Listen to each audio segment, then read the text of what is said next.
Hi అండి. నమస్తే. మా ఇంటి వరలక్ష్మి వ్రతం చేసేద్దాం వచ్చేయండి. ఇలా బనానా లీవ్స్‌తో నేను బ్యాక్‌గ్రౌండ్ డెకరేట్ చేసుకున్నానండి. ఇలా చేసాక ఇది అమ్మవారు పెట్టుకోవడానికి. ఇలా పీట పెట్టుకొని దాని మీద ముగ్గు వేసుకొని కొంచెం బియ్యం, తమలపాకులు పెట్టి అమ్మవారిని రెడీ చేసి దాని మీద పెట్టుకోవాలి. తర్వాత నా దగ్గర ఉన్న కొంచెం జ్యువెలరీతో నేను అమ్మవారిని ఇలా రెడీ చేశానండి. బాగుంది కదా! అమ్మవారు మనల్ని చూస్తూ ఉన్నట్టుంది కదా! అందరూ అలా అన్నారండి. చాలా బాగుందని చెప్పారు.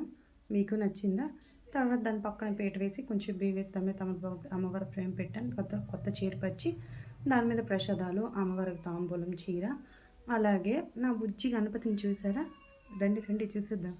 ఇదిగోండి చూడండి బుజ్జి గణపతి పెట్టేసి గణపతిని పూజించాను. దాని పక్కనే కలశం పెట్టేసి అమ్మవారి ఫోటో ₹1 కాయిన్‌తో కొంచెం డెకరేట్ చేశాను. చూసారా బాగుంది కదా! అలా దాని వెనుక ఫ్రేమ్ పెట్టామండి. అలాగే చేసి అమ్మవారు చూసారా మనల్నే చూస్తూ ఆశీర్వదిస్తున్నట్టుంది కదా!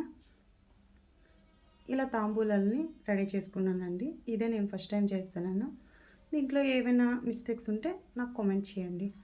అలాగే చూసారా ఇక్కడ ఎలా రెడీ చేసామో తర్వాత అమ్మవారి పూజ వ్రతం అయ్యింది. వ్రతం అయ్యాక చూసారా ఇంకోసారి చూపిస్తాను బుజ్జి గణపతిని. ఇలాగా అన్ని వంటలు చేసుకున్నాను.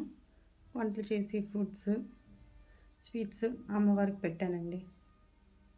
చాలా బాగుంది కదా! అమ్మవారు మనల్ని చూస్తూ ఉన్నట్టు అందరూ చెప్పారని చాలా బాగుందండి. వీడియో నచ్చితే లైక్ చేయండి, షేర్ చేయండి, సబ్స్క్రైబ్ చేసుకోండి. Thank you.